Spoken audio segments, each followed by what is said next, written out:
All right, welcome to the Living Legends podcast, coming to you live from downtown Osaka. Yeah, boy, let's go. Let's do it.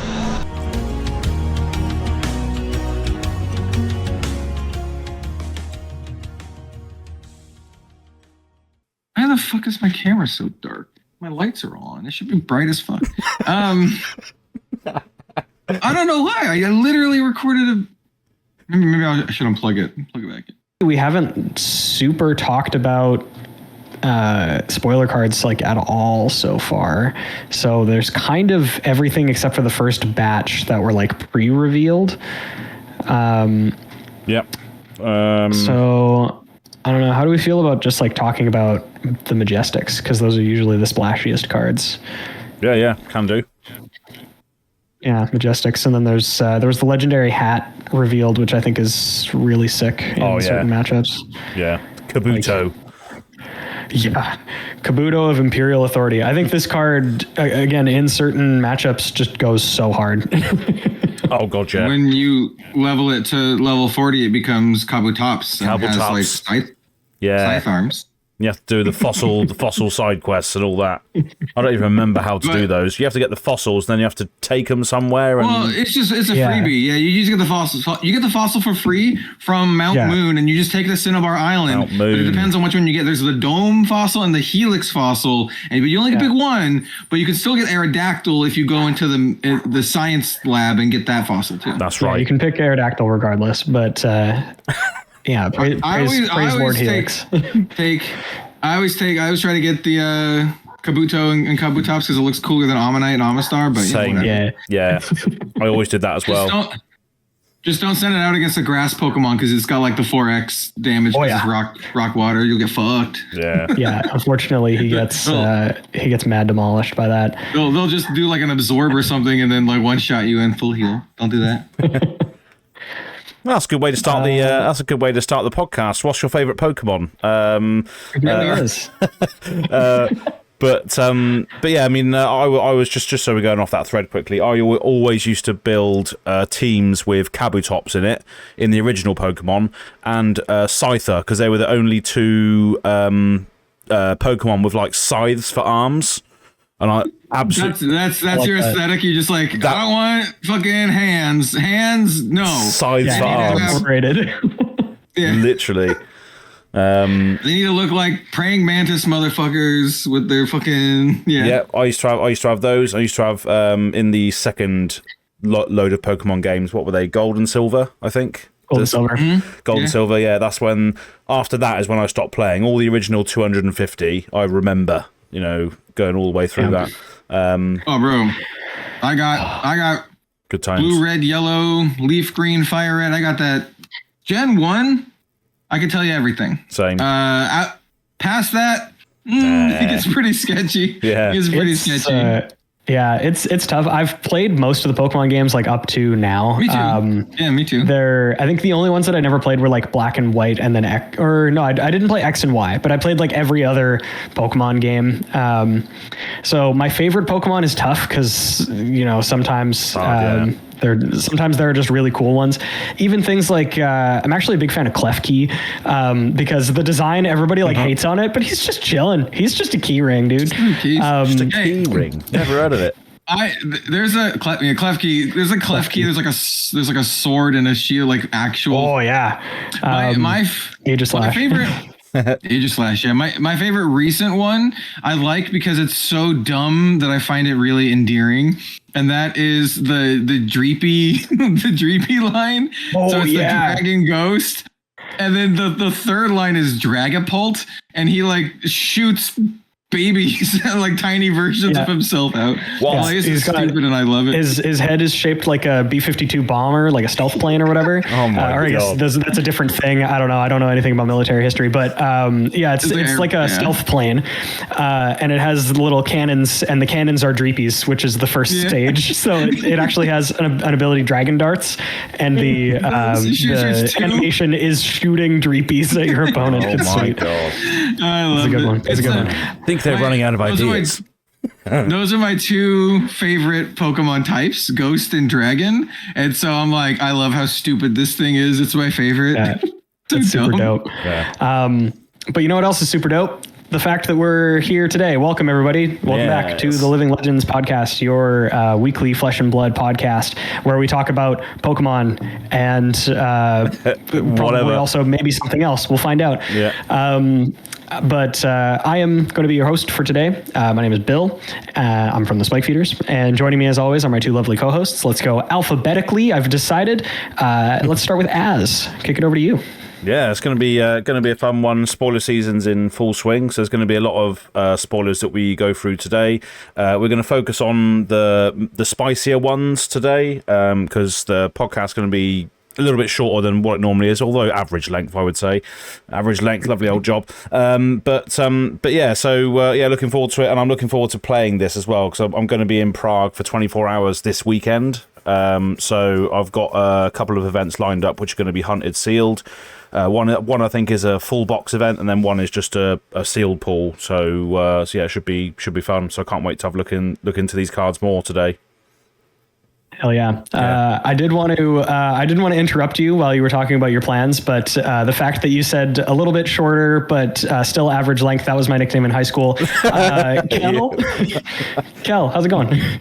It's average length, I swear. Hey, how's it going, everyone? It's about how you use it. Anyway. Yeah. Anyway. How's it going, everyone? I don't know. We were talking about some hunted cards and whatever. What's kind of interesting for me about this, and we mentioned this in the last episode, at least I mentioned it in or one of the last episodes, I don't remember. Time is a construct, man. Yeah. I'm going to be approaching a lot of this stuff from a little bit more of an outsider perspective now. And I haven't actually looked at a lot of the spoilers. So a lot of this stuff's going to be my genuine first reaction. Like it might make it into the intro, but we were just talking about some Kabuto because we started talking about Pokemon. That's right. And I was like, I'll be in there. I haven't seen the Kabuto yet, so I'll be interested to see. I've seen a couple, but not all of them. I've seen a couple like Majestics and stuff. Like I watched the Armada spoiler, but not much else, to be honest. Yeah. Oh, there's some really cool stuff that has been revealed so far. Mm-hmm. Some of it is actually like pretty difficult to really super evaluate right now. Obviously, like most of the time, these spoiler seasons, there will be a bunch of cards spoiled where it's just like, this is either extremely good or unplayable. And it's kind of hard to tell until you see what the remainder of the cards are. But there's one card in here that falls into the patented Bill LePage seal of approval design category. Oh yeah. And that is the legendary piece of equipment that we got spoiled today. It's the first legendary from the set that we've gotten a chance to look at. Yeah. And it was the reason we started talking about Pokemon at the beginning of this episode, because it is called Kabuto of Imperial Authority. Which obviously is very reminiscent of the fossil Pokemon from Gen 1. But what does it do? It doesn't quite look like a Pokemon, but it's one of those cards, again, that I keep talking about every time, where it is just threatening in play. Mm-hmm. It changes the way that your opponent will want to play the game. This is a little bit more, I would say a little bit more narrow than something like Scowling Fleshbag or Mask Momentum even, but I still think that it is quite powerful. So it is a warrior, it's a legendary warrior headpiece. Mm-hmm. With Blade Break 2. So it blocks 2, which is like pretty, honestly pretty good. That's for great. A warrior headpiece. And it reads, when this defends, until end of turn, opponents can't attack with weapons.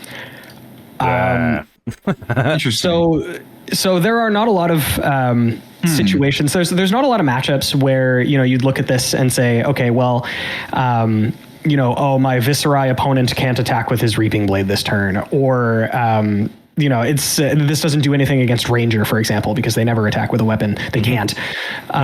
So, like I said, this is more narrow, but this is like the opposite effect of what they've been doing for Bolton, where they keep printing insane cards for Bolton, so eventually he'll get good.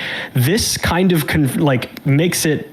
Like it seals the deal for the warrior matchup, where if you're facing a Bolton and you have this in your sideboard, they cannot Lumina Ascension you. That's so horrible. You wait until they try to go off and you're like, okay, block. And they're like, I guess I end my turn now. Oh yeah. It also makes it really awkward for like Dory, right? Like Dawnblade, because you want to hit like multiple times to put stuff on Dawnblade, so you just be like, no, you don't get to attack again. Yeah. Interesting. Yeah, even randomly, this is also good against Dash, although they've done some things to make it so that Dash can't go quite as big as or I guess maybe wide is the better descriptor, as she used to. But like this shuts down pistol shenanigans. If you wanted to attack multiple times with like Construct Nitro Mechanoid, if you can do that, I forget if it has once per turn. I think it does. Haven't played it or against it in a long time. But the Mechanoid itself is a weapon. So if your opponent tries to start their chain with like a 0 to 60 and you're like, okay, cool, block with this, they're like, damn, I have to sit in my mech suit. Yeah. Yeah, and all the induction chamber pistol stuff, shuts all that down as well, doesn't it? Which is, I've seen a lot of that slapdash recently on the league that means nothing. But this card reminds me of something else which is similar in appearance, and we're going to put it out to the viewers and the listeners as to what this guess the card which Az is thinking of. So it's a ninja card which can see, or I think we'll see, play in the mirror if you're facing another ninja card or another ninja hero, and it's similar. It's similar in that effect. So, is there what do you reckon that would be? A ninja equipment which you would equip in the mirror. Doesn't see much play at the moment, but I imagine as a result of this set and how wide you might want to be going, it could be quite good on the defense. Yeah. I'll give everybody a couple seconds to write down their answers below. Yeah, the set is a year or so old. I'm just staring at this art and I'm gonna complain about it in a minute. not complain. No. So there's Kabuto of Imperial Authority, and then right above it, on Fabra, at least on the digital or the mobile, because it does it 2x2. Right above it is another card called Affirm Loyalty, and I'm gonna point it out. I have them just. Oh no, it's one of these. I have them sorted by just rarity because we were going to talk about the Majestics today. I feel you. And there were, when we mentioned something similar in the last episode, there were a lot of people that were sympathetic to the cause. Oh no, this is just to bring it up. So Affirm Loyalty is a Draconic Warrior attack action. It's a rare. And because it's Draconic, it only comes in red. It costs 0, blocks for 2. And then it says target. I'm going to say this slower. Target dagger attack gets +2 attack. If you control 2 or more Draconic chain links, create a fealty token. To understand our apprehension, please look at the art. This is not a knock against the artist itself, but this is just one of many situations where this is the biggest dagger I've ever seen in my life. That is hilarious. Wow. She literally has like a claymore. It's like literally a claymore. It's a great sword. It's not even like a long sword. It's actually a great sword. Yeah, like she's kneeling and it's taller than her. That's not a dagger. Yeah, wow. Yeah. The hilt and the pommel are like the size of a dagger. Like the hilt is a dagger size. Anyway, it keeps happening. I just thought it was funny because I was like, I said, I haven't read a lot of the cards yet. So I saw the Kabuto. And I was like, okay. And I look, what's near the Kabuto? Oh, okay. Well, that is that art is absolutely awesome though. But it's just it's just a shame that it's tied to a dagger. I haven't noticed that until now, which is funny. Wow. No, again, it's nothing against the artists at all. The artists do fantastic work. They always have. 100%. Yeah. But there's a disconnect between the design and the art direction, I suppose. Yeah. But either way, you're completely correct. By the way, Cal, 100%. So going back to the ninja equipment. What do people? Do you remember what it is that I was referring to?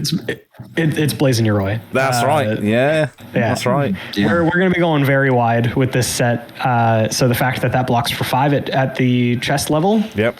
Is pretty good. You might want to pick one up if you intend on playing Ninja at all, or against any of these decks that we're going to be seeing. And this set. I'm gonna. The reason I brought this up as well, funnily enough, is because the spoiler card that I am spoiling is a 1 for 5. I'll tell you that now. It's a 1 for 5. Nice. So Nice. That's all that I'm going to be spoiling on the podcast today. But I just thought I would mention Blazing Leroy because it blocks for 5, and my spoiler card is a 1 for 5.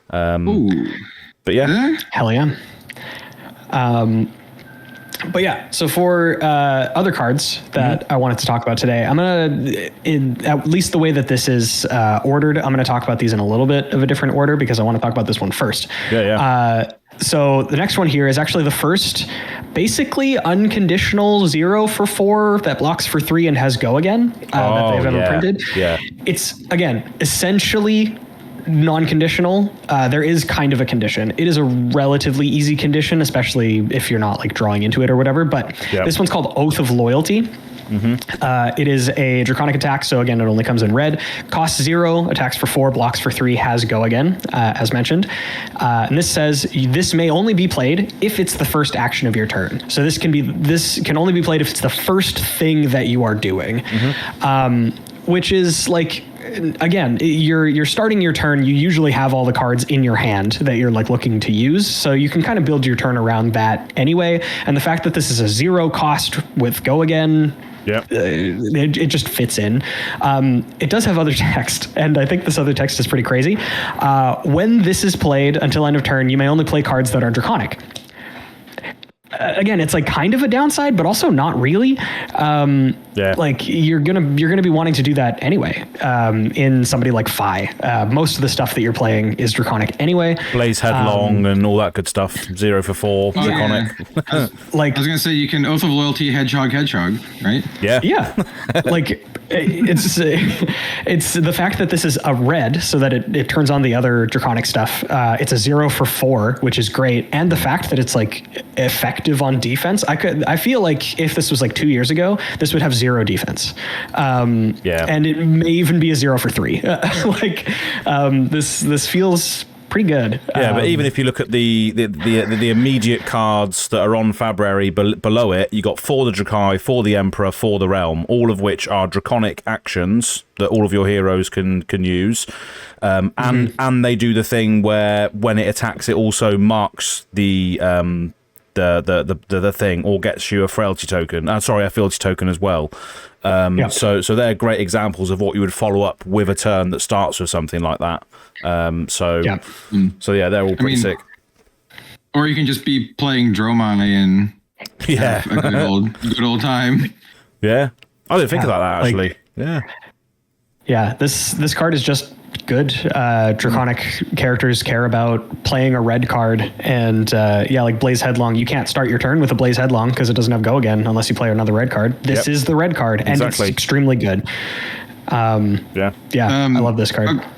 Speaking of extremely good, can I point out a rare that I just read that's near this that I just saw, and I'm like, what the hell? What the hell are they doing? Go for it. Okay.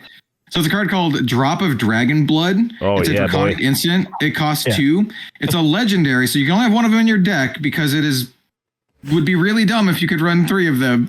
It says it costs 1 less to play for each draconic chain link you control, and you gain a life and draw a card. So if you have 2 draconic chain links, it's a 0 drop, gain a life, draw a card. Which actually gain a resource. Oh, gain a resource. I'm sorry. Actually. You are right. It even is better. A resource. It's actually even better. Yes. Yeah. So this card is really funny. I was talking about it in the local Winnipeg Discord when it was revealed. It is a card that is definitely going to see a lot of play, but it's not like super exciting. It's just a card that gets slotted in because it's so insanely free to do so. The fact that it's legendary, I think, is super necessary because if you could play multiples of them, then this is just gross. But yeah, there's like no reason to not play this card in your draconic deck, period. This card is most gross, in my opinion, played from Arsenal, right? Because this literally just gives you a 5-card turn. If you have a draconic links, right? It's stupid. And it makes a resource. Yeah. It's kind of cracked. So the 1 for 5s that I'm referring to can be played off of something like this as well if you've got the resource from playing it. but yeah, that's one of those things, isn't it? It's just going to sit in your huge chain links and just extend your turn even further, which is awesome. Another funny thing to point out as well is it's a legendary, but if you're playing in sealed and you draw a few of these, you can play all of them. That's true. Gross. That's gross. So that'll be funny. Legendary, mechanically, not rarity wise. It's just a rare. Yeah, it's a rare. Yeah. Which is, we were having a chat in the Rogues Gallery Discord about how Flesh and Blood likes to double up on rarities and mechanics sometimes. It can be a little confusing to talk about, but yeah. Yeah. It's a different word. I feel like they could have unique. I was actually exactly gonna say unique. Like you can only have one of these because it's unique. That makes sense. But legendary, like why? I guess they're just like too far gone now. Well, yeah, you can go back, but it's too late like, in the design process. Yeah, it's bizarre. It's bizarre. Yeah, I don't know. Wow. This okay, so there's another couple of Draconic cards that I want to talk about. The next one, I was a little bit more excited about Oath of Loyalty because I will admit, kind of misread its effect.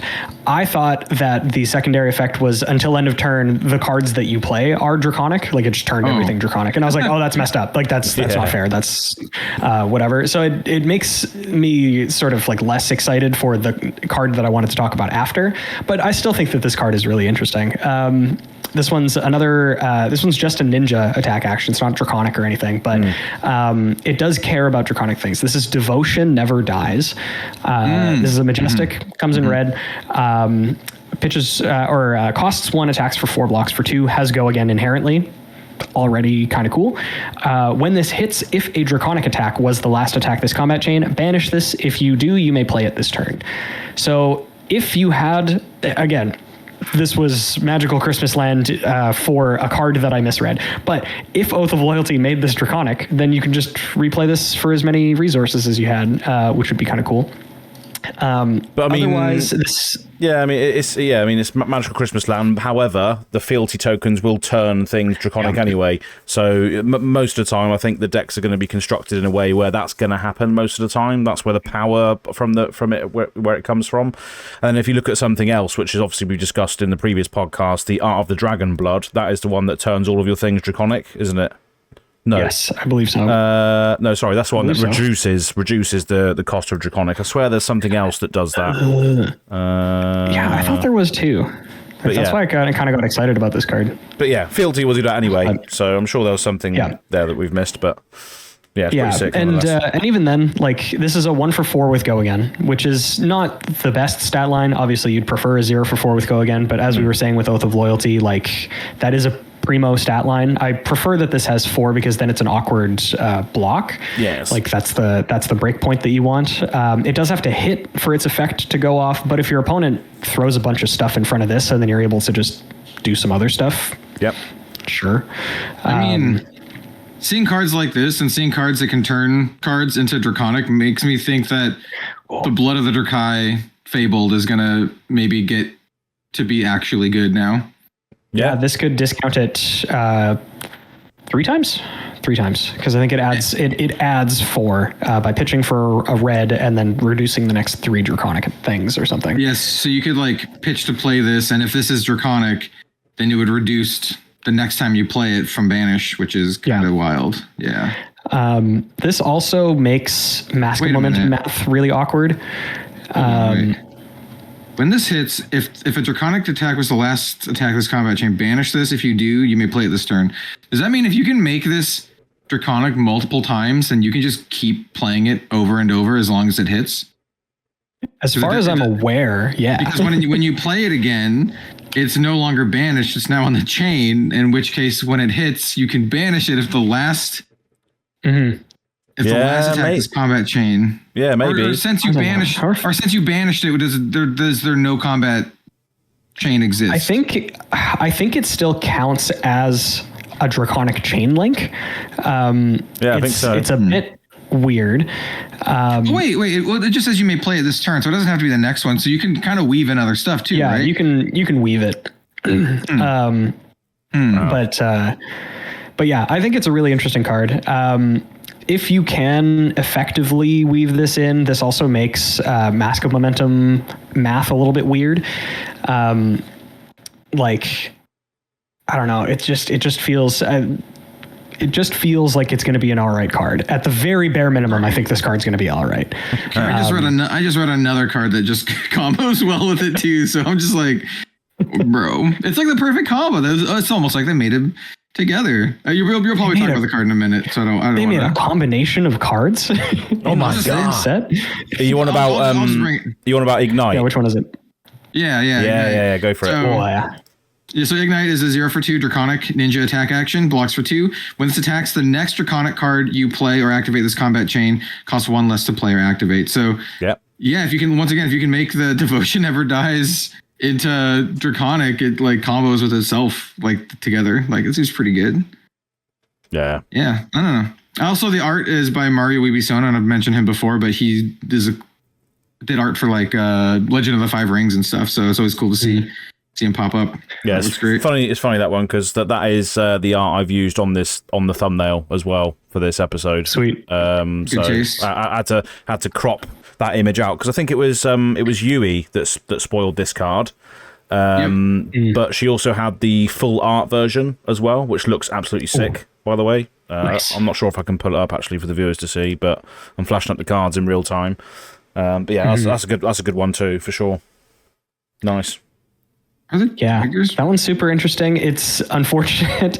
The first thing I thought of was, oh my god, you could get a free Flamescale Furnace activation, and then you're just pogging. You kind of want to pitch a card for Flamescale Furnace. That's true. You can't do anything. Yeah. That was my first immediate knee-jerk reaction. There is also... What's going on? I'm just reading cards now, and I'm like... Yeah. I think Syndra might be kind of cracked. What's making you say that? I'm not saying that she's Zen, but I'm reading we wrote Devotion Never Dies, just read Ignite. So I'm like, yeah, you can go wide, you can replay stuff, you can get cost reduction. And then I read Wrath of Retribution, which is another legendary rare. So it's a rare legendary card. I just looked at it because it has great art.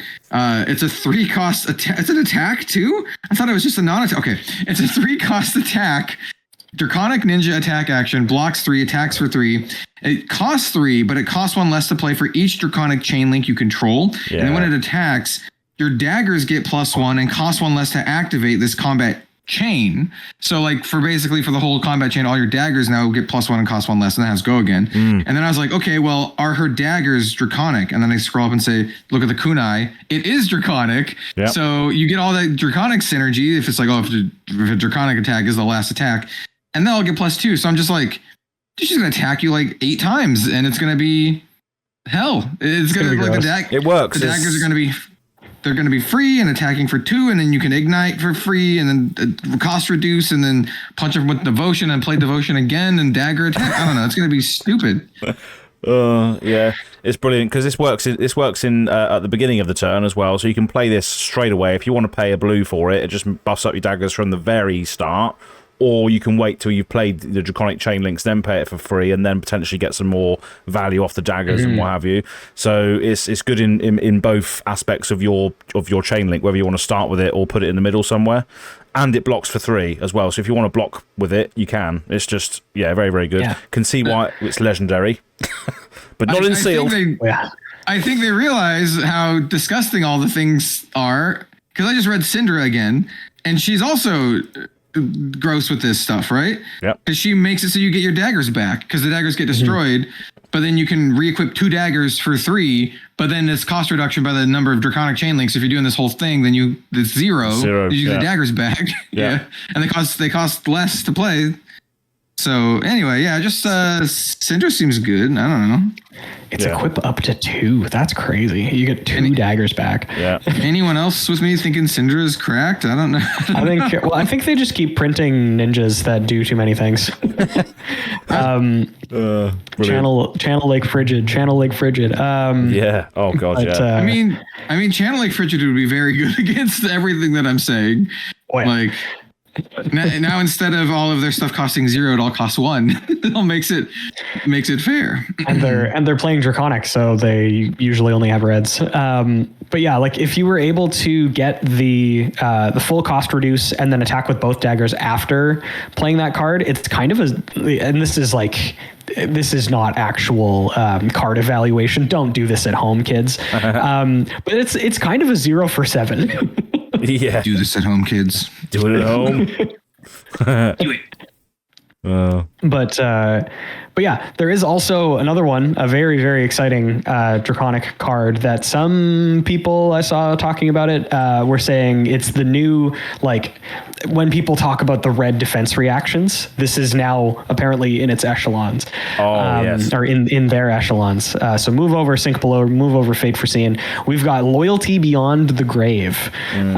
This is Majestic Draconic defense reaction. It's red, of course, Draconic. Costs 0 and blocks for 3. So it's not a block 4. I think if they made this a block 4, it would be foolish because it has additional text. While this is in your graveyard, at the start of your turn, you may banish 2 cards named Loyalty Beyond the Grave from your graveyard. If you do, draw a card. Yeah. They just want the ninjas to have 5-card hands. That's what I'm seeing here. They're just like, drop a Dragon's Blood, Loyalty Beyond the Grave. Hey, you know what? You want to? We'll give you a little bone. Here's a 5-card hand, but not any of you old ninjas. Only the Draconic ninjas. Katsu can go suck it. Only Draconic. The thing that's kind of crazy about this one for me is that it's RNG, like it's high rolly to see 2 of your Loyalty Beyond the Graves like early in the game. You only need to see the first 2 because it just says banish 2. You can banish this one and then another one that you've played. You don't need all 3 of them in order to get the effect. You can only get the effect a total of 1 time because you can only play 3 copies of a card, obviously. But like if you get these at the right time and you start with actually it is May, so you can still just like wait around even if you like for the right hand, you're like, okay, cool, no blocks, 5-card hand, Mask of Momentum, all this other BS. Drop of Dragon Blood in your arsenal, and then you Loyalty Beyond the Grave at the start of turn, draw a card, play Drop of Dragon Blood from arsenal, draw a card, 6-card hand, attack, draw another card from Mask of Momentum, play all your stuff that gives your shit like cost reduction. You know, it seems fair and balanced. Don't worry about it, guys. I do like this as well. Like, if you're in like an aggro-y sort of matchup, it allows you to potentially get into the cycle of if your opponent's got all the tempo, you can essentially block fairly well because you've got a lot of these 3 blocks and this Loyalty from Beyond the Grave. And then when you do need to try and pivot to try and steal the tempo back, you can draw a card from the stuff that you've been blocking with, which I think is a nice little design innovation where they're actually going to reward you for blocking, where you get a payoff from stuff being in your graveyard. So I think that's also a nice little way to look at it as well. I don't know how good it's going to be. It's a Majestic, so there's going to be some value behind it, but I think that's a nice way to look at it. I can tell you how good it's going to be. Absolute unplayable garbage, because I just realized this card is just complete unplayable trash in Flesh and Blood's best format, Ultimate Pit Fight. Oh, right. So, of course. It's true. Yeah. It's actually unplayable garbage in Ultimate Pit Fight. So that makes sense. So I'm not going to see play. You're right. Yeah. F tier card. Burn all. Yeah. Just forget. Burn the box. Just forget that whole segment. Yeah, I'll just cut that out, that bit. Yeah. Anyway. I also kind of want to talk about this card. It's so hard to tell. I think this card is good. I think this card is good. I don't know that it's good. I think that it's good. This is a Ninja Majestic, regular Ninja Majestic, Prowess of Agility. Yes. So this is a ninja action. It's an aura. It does not have go again. So if you play this, that's your whole turn. It's a blue 0 that blocks 3, which is like the standard ninja baseline. However, I think the effect is very good. This just says when you attack for the 4th time during a turn, you may destroy this. If you do, draw a card. You don't have to have hit. you just have to attack 4 times, which is something that ninjas have never been able to do. That's right. Never once ever. And then at the beginning of your end phase, if you've attacked less than 3 times this turn, destroy this. Once again, ninjas have never attacked more than once. This is just not something that they do. So never mind. This is unplayable. This. What were you gonna say? Hold on. This sticks around. No. Sorry, you may destroy this. I was going to say if this carries on, no, you have to destroy it when you attack for the 4th time. You may destroy this. Draw a card. Yeah. Okay. I was thinking if that stays around, never mind. Yeah. If it's stuck around and was just every turn, whenever you attack 4 times, draw a card. This card's broken. This card is the strongest card in the game. Yeah. But yeah, so you basically play it out and then you can get an additional card later. It's at the end of your like combat chain. But I mean, realistically, again, as much as I was being facetious earlier, ninjas can attack 4 times. Every ninja can attack 4 times in a turn, like on a baseline turn. You can attack with a bunch of garbage. Yeah. And you can keep this around pretty consistently too. Like if you're playing double Kodachi and then you attack with something else, that's 3 times. That's like a maintenance level turn that you're taking as a ninja. So even if you can't trigger this, you just get to keep it around later, and then you get an additional card on the turn that you are ostensibly going off. So if you've got like a tunic resource or something else that extends it further, or more cost reduction, which you've already seen. Other card draw effects from the drop of blood or whatever. Or if you have 6 cards in your hand already from the other 2 effects. Hey, look, here's another card. There's another card that you can have. They really want ninjas to have like 5 card hands. Like seriously, cards. Yeah, just 7 card hands. Imagine in the prime of his life, Zen having access to this card. You play it out on like turn 1. After you go like tiger, like you go tigers. Nothing. Something that makes a tiger, then your staff, then a tiger or something. You've attacked 3 times. You then because all that has go again, you play this out, and then you block with your thing. You block with your headpiece and your boots. There we go. Yeah, create a tiger. Tutor with his effect if you have a chi. Like obviously that would be way too early in the game for that to happen, but like you could have like an 8 card hand with this. It's such a good turn easily. 1 play. Like it's really good. True. Yeah. Turn 1. Kind of correct. So again, I could be wrong, but I have a sneaking suspicion this card is good. Yeah, I didn't even think about it on turn 1 either, because you can play this and then obviously still Arsenal card, and then just go back round to your first turn, and suddenly you're drawing a card. Yeah. Play that Arsenal, drop of blood, kill your opponent the next turn. Don't worry about it. Yeah. In Blitz, you got no chance. Yep. See you later. Yeah. You pitch a blue, you attack Kodachi, something else, so that you've attacked 3 times. Then that's 2 cards out of your hand. Then you play this out, Arsenal the last card. And then you're off to the races. Anyway. Yeah, I think this card's crazy. Sick. Go ahead, sorry. Oh, I was just going to say, as a warrior enjoyer, I also like this next card. Is it the one I want to say?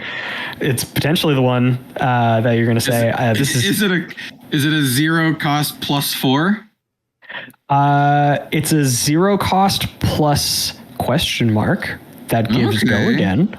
Oh, different. Okay. Yeah. You say yours, then I'll talk about mine. Yeah. Yeah. We will also talk about that one. The one that I wanted to talk about is Sharpened Senses. As a warrior enjoyer, as specifically a hatchet enjoyer, I like this card. So this is a warrior aura. Go again. It's a yellow. It costs 0 and blocks for 3, like every single warrior card they've ever printed. It blocks for 3. It has go again. It also says your weapon attacks get +1. And again, this is an aura, so as long as it's in play, they have +1. If their attack is greater than twice their base, they also get go again for free. And then at the beginning of your end phase, destroy this. So it sticks around for a turn. But I like it. You play it with like, what's it called? Blade Flurry. And your hatchets are attacking for 5 with go again, without any other cards required other than resources. Ooh, that's a spicy meatball. Any of the warrior cards that let you attack with your weapon another time, this is real good.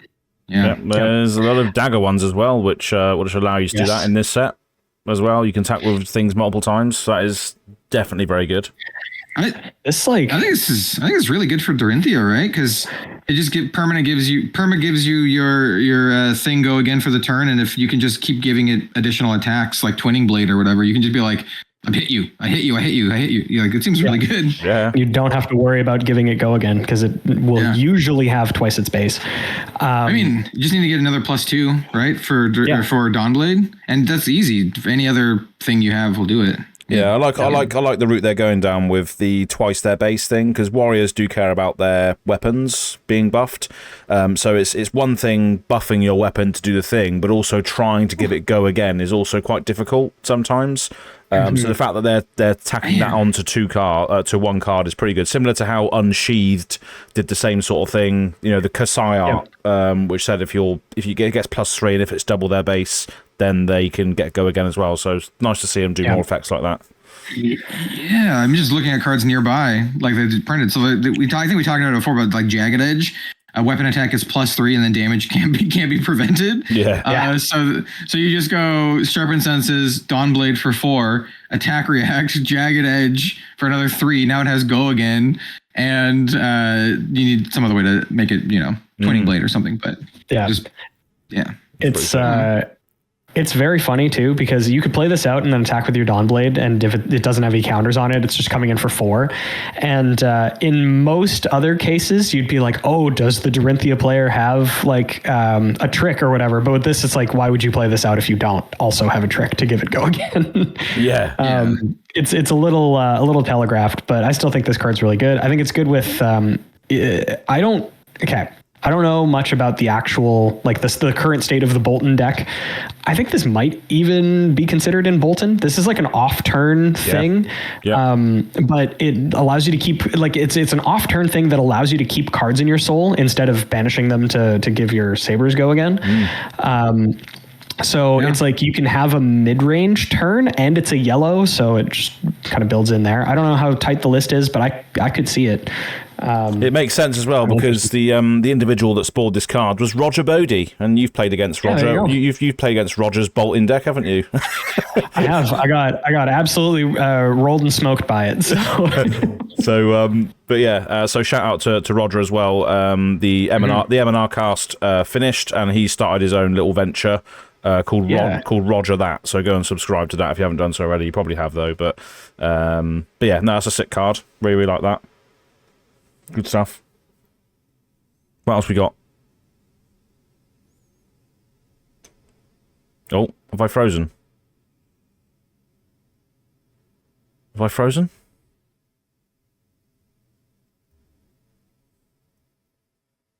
I think I might have frozen.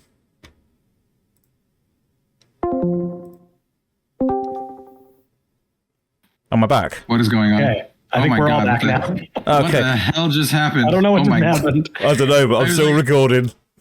Everyone was like frozen for a second, and then it's just like Az left, and then I left, and then I don't know. It was just insane. Yeah. Wow. It all worked out in the end. We're still here. I was gonna make a joke that if Roger is into Star Wars Unlimited, he should make a podcast just called Roger. Anyway. Brilliant. Roger. Roger. Anyway. I got 2 cards. One of them, go for another bone to pick. Endear Devotion. Just look at the art, look at the effect. Same kind of deal. Just come on, man. What are you doing? Like, what are you doing? Come on. Endear. Which one's this? Endear. Oh yeah. Endear Devotion. Yep. Target dagger attack. It's +3. If you control 2 or more draconic chain links, create a fealty token. And it's That's just a katana. Yeah, it's just an Uchi katana from Dark Souls.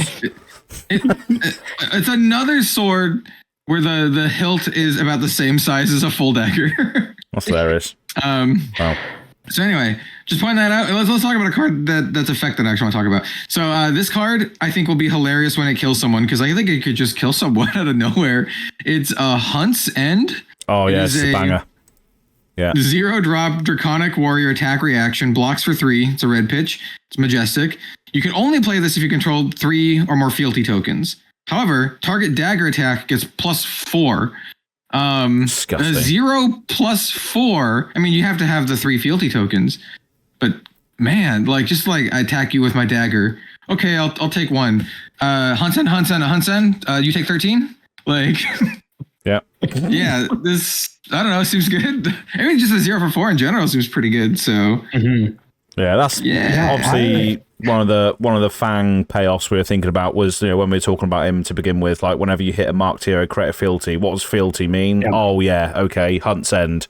And clearly other cards that care about fealty tokens. But this is just obviously one of them. But yeah, that's pretty sick as well, because obviously if you control 3 or more fealty tokens, which you would need to do anyway with Hunt's End, the dagger attack that you attack with is going to cost 1 less. So it's going to be a 0 for 4. Well, no, a 0 for 6, actually, because the dagger gets +1, doesn't it? Fang's dagger gets +1 if you've done something else. Played a draconic this chain link. You played a draconic card, this chain link. Yeah, so the Hunt's End translates into a 0 for 6, basically, on the end. With the attack reaction speed. Yeah, it does give 0 + 5. Yeah, it does. Yeah, so crazy. That's brilliant, because a 0 for 6 chain ender is a 0 for 6 chain ender, but the fact that its reaction speed is it's got even more evasion sort of baked into it.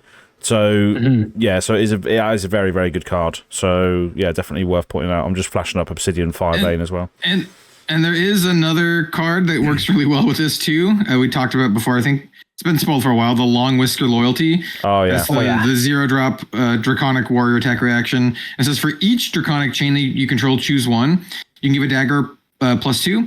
You can attack an additional time with a dagger, or the next time a dagger hits this turn, mark them. So it's ridiculous. This seems pretty good. It's pretty good too. Yeah, I feel like from everything that I've seen, it feels like you'll be able to make a lot of fealty tokens with Fang, like pretty easily.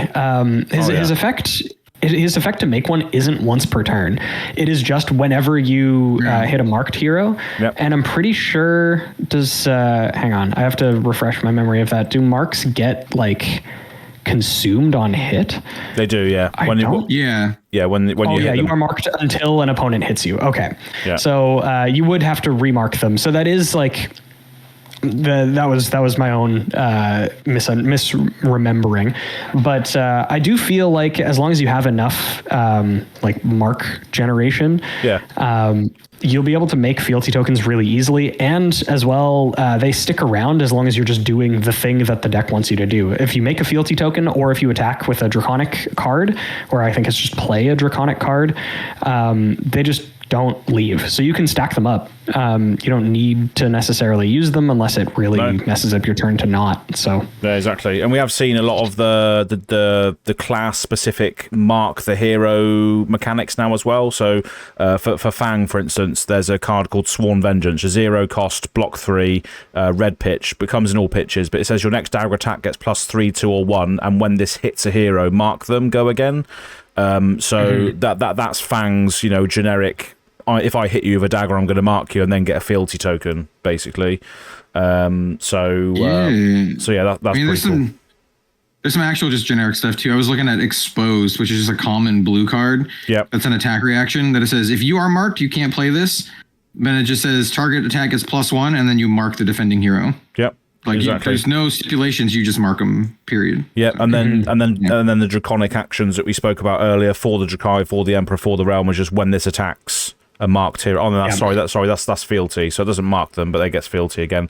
But yeah, there's loads of things that support all the stuff that we want to be doing now, which is good. Yeah. Yeah. And I mean, like this card that Kel had brought up earlier, Firm Loyalty, is just if you control 2 or more draconic chain links, create a fealty token. Yeah. You can just stack these up. Like I think you'll be able to stack up these relatively easily. Yeah. The only thing that is standing in the way is like if the mark generation is not only like is there enough mark generation, but is there enough good mark generation to run to instead not just play this as like a red liner either assassin or ninja deck. But I think the payoff, like Hunt's End, I think is an insane payoff for having enough mark generation. So yeah, it's pretty sick. Yeah, I'm looking at the assassin stuff. So currently we don't have a lot of the Majestic spoiled. In fact, this is just literally like 1, I think, and no There is chaos assassin stuff yet, but there is a cycle which is absolutely insane. You've probably seen it already. Yeah, this is where I'm getting at. There's two common cycles I want to mention. The first one is pretty simple. It's called Reaper's Call. Yep. It kind of has the similar mechanic that we saw with cards in Heavy Hitters, where it's an attack that's fine, I guess, but you can also just at instant speed discard it from your hand and mark an opposing hero. So it's just a way to your mark now. Yep. Otherwise, it's a 0 for 3 with stealth. But the better card is Mark of the Black Widow. God, and yeah. this thing's common, which is just kind of nuts. It's a 0 for 3, blocks 3 with stealth, and it says when it hits a marked hero, they banish a card from their hand. Yeah. Like, it's common. It's common. It's a common on hit. They have to discard a card. Well, they banish a card. Yeah. But only if they're marked. So I don't know. That seems good. You definitely want to have stealth stuff, and yeah, seems good. Yeah, absolutely. That's all I got to say. You make them banish a card from their hand. Seems Exactly, good. yeah. It doesn't. The one thing I don't like about this, just in general, and it's just because I can't play this in my current assassin decks that probably will not be doing any marked BS, is that I can't play it in any of my current assassin decks because it's probably not going to do anything. I feel like this kind of card and mechanic, you really need to go all in, right? You really need to do the marked thing. Depends what other things we see with it as well, because this also screams I can be played in Azuri, because obviously Azuri is just a 0 for 3 stealth, so you can stealth in one of the attacks that you actually want to go through, or if you have been able to jump through the marked hoops, then you can still have a banish a card from hand effect on this common cycle as well, and it blocks for 3 still. So what you would need for this to be playable in Azuri, what you would need is we would need like a piece of equipment or something that let you mark your opponent. Yeah, something. You need something that you can just do frequently, because I don't think you're going to be taking out enough of Uzuri's kit to make this playable. I don't know. Maybe they're going to put in a whole bunch of cracked cards and then you can. But you do have the mark of the Huntsman dagger, which when this hits, you may destroy it and mark them. So you do have that on board now, which you can use. So that's the assassin weapon, which you do have access to now, which is just obviously pay to attack, go again, but when this hits, you may choose to destroy it and mark them. So that there is an argument to be had that there is something that starts in play already. So you'd be sacrificing a really strong weapon for just like the on hit for a single common card in your deck. I don't know. I don't think it's worth it unless there's a lot more support. Yeah, exactly. So it'd be interesting to see if that gets fleshed out or not. But that's a cool thing to consider, that Azuri can potentially use this if she wants to, but we'll see if it's worth doing. I want to put this out into the ether, not necessarily because I think that this is a necessarily accurate called shot, but just in case it is. I could see I can see in my mind's eye assassin gloves, like either legendary or majestic assassin gloves that are like when you hit with a card with stealth or whatever, you can pay 1 if you do mark the hero. Yeah. Like of that type of effect where it's like kind of what you can do a thing. Yeah. Yeah, something that basically allows you to make the assassin archetype based on the equipment that they're wearing instead. So if you want to run a marked assassin build, you can do because of the equipment that's in play. I would guess. I'd guess either chest or gloves, probably. Mm-hmm. Yeah. There's some really crazy stuff. that has been revealed so far. The last thing that we can do, because we still have a little, like about 10 more minutes before we should probably start thinking about wrapping up. So what better way to spend that time than to talk about a card that has 7 different text boxes? I'm sorry. Does that sound fun? Is that what we want to do today? Let's talk about Arachni Marionette. Oh, okay, yeah. We haven't really touched on it too much, have we? Yeah, we haven't really touched on Arachni. There was the spoiler that there was like an Arachni and then surrounded by a bunch of other cards that hadn't been revealed yet. Those have all now been revealed at this point. And essentially, Arachni starts out as a hero. The adult version is Arachni Marionette. The young version is Arachni Web of Deceit.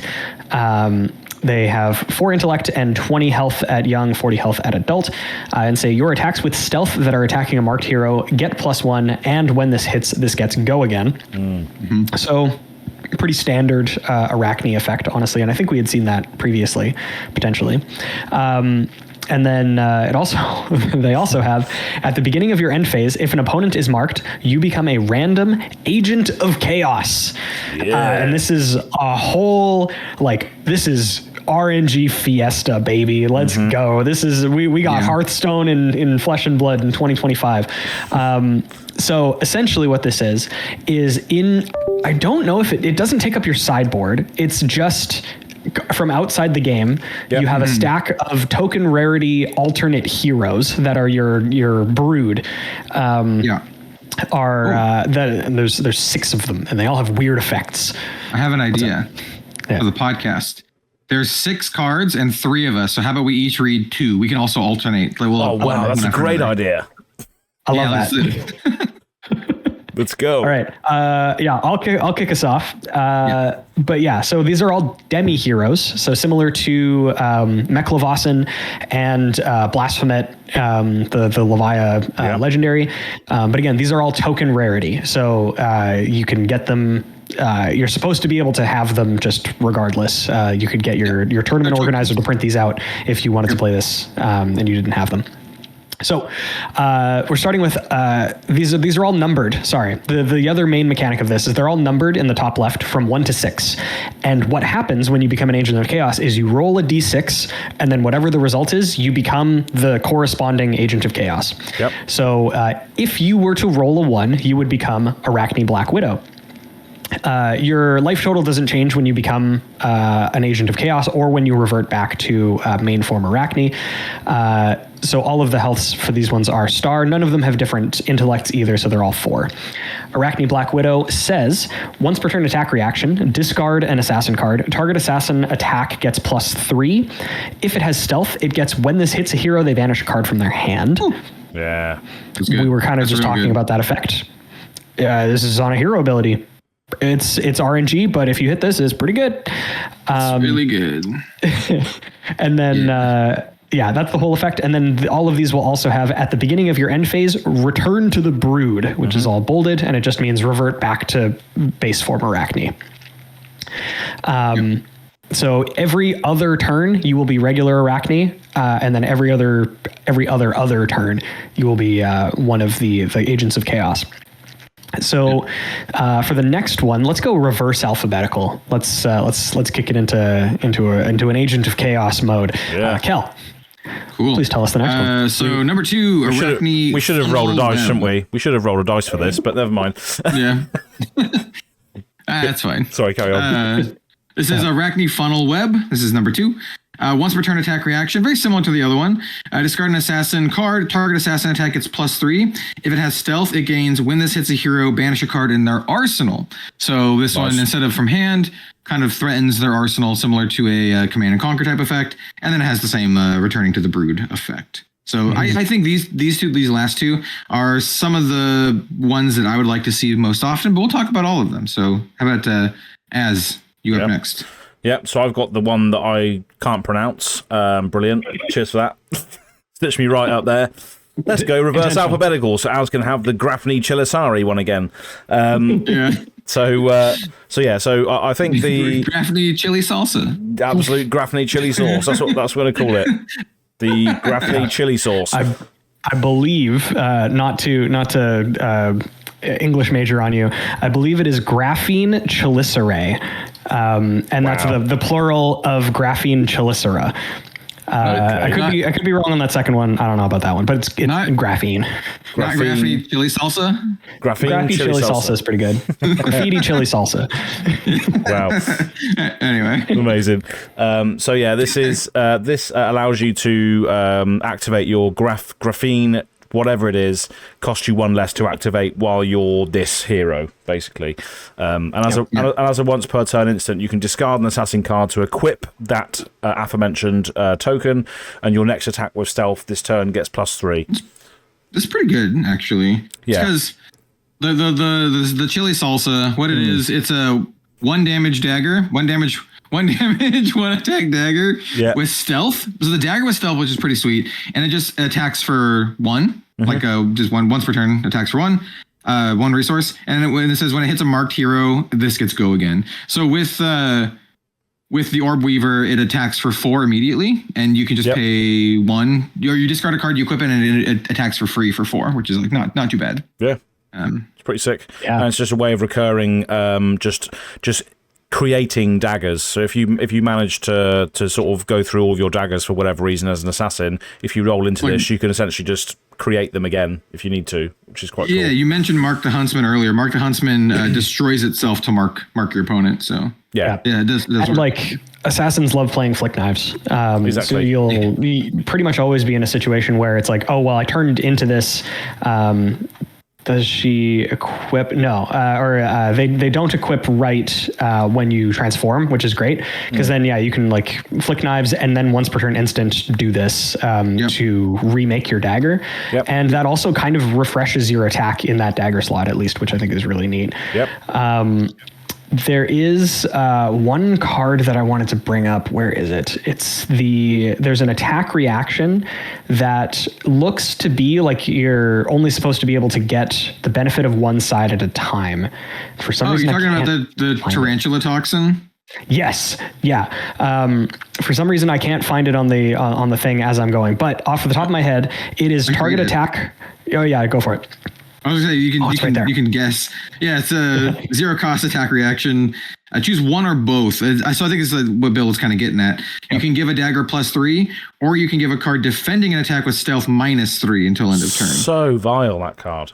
Yeah. It's like a 6 points of value. Yeah. Yeah. Usually, attack action cards are the ones with stealth, and daggers do not have stealth. Generally, these graphene chelicerae do have stealth and are daggers, so you can 0 cost 6 points of value, which is disgusting. If you like turn into Orb-Weaver and then attack with your graphene and then have a Tarantula Toxin, that's attacking first. It goes for 4 and then +3, and then you're going -3, so it's kind of a 10. Chili salsa for 10. Let's go. Chili salsa for 10. Let's go. Yeah, and it's also a reaction as well. So your agency as your opponent is lost because you block with something, and you're still dead basically because you're getting +3 -3. So it's just insane, really. But there we go. That's kind of gross. The next one we have here, the next form that Arachni can take is Arachni Redback. So this is number 4, and has all the same text as we were mentioning. This one is a once per turn attack reaction. Discard an assassin card. Target assassin attack gets +3. If it has stealth, it gets go again. So instead of worrying about like, oh, it might potentially get go again if it hits. This one just, if it has stealth, it gets go again. Yeah. And +3. Yeah. Pretty good. It's pretty good. That's like just a really unoffensive one to roll into. You just get good value out of it. It's basically you're able to turn a card in your hand into an attack reaction that gives go again, which is not necessarily the most exciting. There will be turns where you don't really care about the go again, I assume, but I've never been upset to get go again ever. No, it's just like they're all reactions as well, right? So they all give you that additional agency on your turn because it's an attack reaction. So you just get the +3 in a spot where it might just be better as a reaction speed thing, which is just also something worth noting. I mean, and think about some good assassin attacks, like getting a +3 on your surgical extraction or any of that stuff. It's like, okay, now it's coming in. Now it's 7 and it has go again. And I don't know, this seems pretty good. Yeah, that's super gross. Next up, Kel, who's number 5? Who's Mambo number 5? This is I was gonna say the most monstrous of them. This one looks like a Demon Souls boss. This is Arachni Tarantula. So it says whenever a dagger you own hits a hero, they lose 1 life. That's not too bad. Yep. Once per turn attack reaction, discard an assassin card. Target dagger attack gets +3. So this is the dagger matters version. So get some dagger stuff. I imagine this will combo really well after you've already maybe already equipped your chili salsas and stuff. But yeah, that's that one. And this is the effect which I thought was going to be on a dagger, maybe like last year, towards the end of last year. I thought there was going to be a dagger which says when you hit they lose a life, but it's actually on this. So I called a little bit of a effect there on the when a dagger hits they lose a life. I think we were talking about it, Bill, maybe on an episode that we was doing, but yeah, that's pretty cool. The daggers matters demi hero. Yeah, it just makes daggers just like a really annoying, I think, because it's going to be coming in for one, and most people are just like, yeah, I'll just take the one. But now, do you want to take the two and a potential on hit if they're coming in with like one of the good daggers that gives them a debuff? And if you already have cards in hand and you give the dagger go again, it's like, what is this? Kind of, do I want to risk it? And then it also has the second part where like, if they just take it, you can also just like, okay, now you take, 4 or 5 damage, whatever the dagger's coming with. And if they do block, you're like, well, I can also just discard this and make you take the damage anyway. So I don't know. It seems pretty good. Yeah, it's good stuff. Absolutely. Yeah. Right, as you have the one that I am most most contentious about, the one that I probably want to see the least, but I don't know, maybe we'll see. As what do we got? I drew all the short straws in this one, didn't I? In this go around. So I've got Arachni Trap. So this is if you roll a 6. You gain 3 action points. Actually, no, you don't actually. That's Scabskin Leathers. So when you become this, you may search your deck for a card, banish it face down, then shuffle. If it's a trap, you may play it until the start of your next turn. So we still haven't seen any new traps this no new ones, yeah. We have seen the Ranger one, but obviously Arachni can't use that. So it'll be interesting to see if there are any other additional traps that the assassins get access to this set. We still haven't seen many of the Chaos talent cards, so maybe there's like a Chaos trap or something like that. I'm interested to see what the Chaos cards do and what they are, because we haven't seen much of those yet. So it's hard to evaluate the sort of, the new... if there's any new interactions with this. Obviously the assassins can access the inertia, frailty, and blood drop traps, but that's about it right now. I don't think there's anything else they can access which is a trap. I think it's just those plague ones for now. Yeah, I've used the frailty one before. It's pretty good. Yeah, definitely. Like I think it's the thing that's the most interesting is that you'll likely be sideboarding in, if there are good traps, or if you really want something, you'll probably be playing some amount of traps in case you roll into trapdoor. The thing that sucks kind of is that you could, like, you want to have a trap, at least one trap in your deck, so that if you run into trapdoor, that you can get a benefit off of its effect. There's also a possibility that you just never roll a 6, like in multiple games in a row. So there's a possibility if you're running a 1 trap that you've already drawn your traps, and then you roll a 6 and it still does nothing. Yeah. My hopes are that they realize this in development and they make at least 2 or 3 good viable traps, so you can put your deck with at least a couple, because that also reinforces the kind of sneaky nature of the card, because you put the card face down, your opponent's not supposed to know what the trap is, and so having multiple viable options makes sense, because it's what did I get? Did I get the one that wrecks your hand? Did I get the one that wrecks your attack? Or whatever. Yeah. Like, the very interesting thing, the skill testing part of this is, you don't have to search for a trap card. I know that that's like the whole thing, but you can search for any card in your deck and just have that be the mind games against your opponent. Be like very confidently, okay, I'm searching for this, and put it down and just have it face down in your banish, and then just look at your opponent and be like, you want to attack me? You know what that you want to do that? That's like arsenaling a cracked bauble in draft and playing the mind games of like, oh yeah. What do I got in my arsenal? Like, do I got a pommel? You don't know. Brilliant. It could be a pommel. Clogging your arsenal with a pitch card. Brilliant. Pure next level mind games. Oh yeah. It's like the very first time that I played Icelander at an event.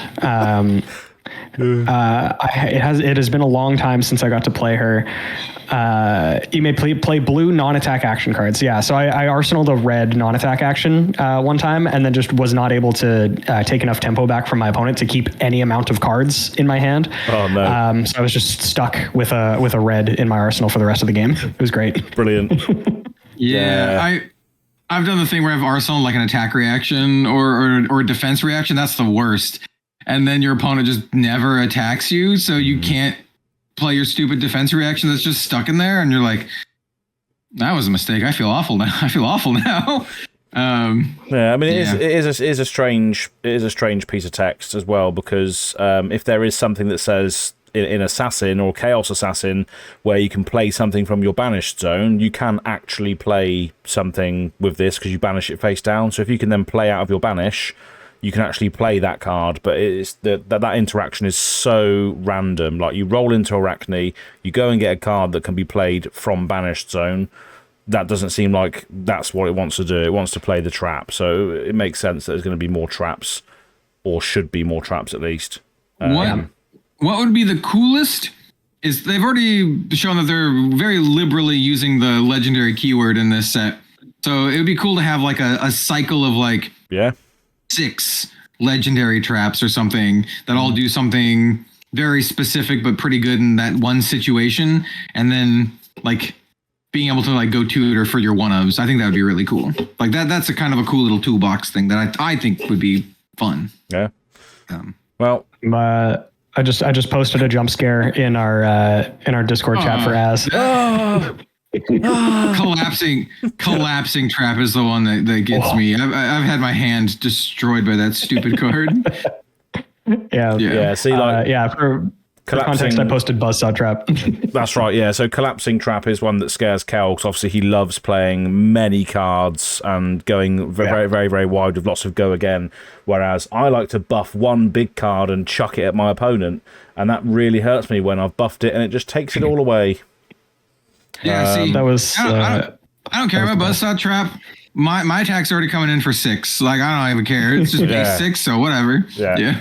Exactly. I still think my favorite thing was when Az and I were still doing the weekly streams.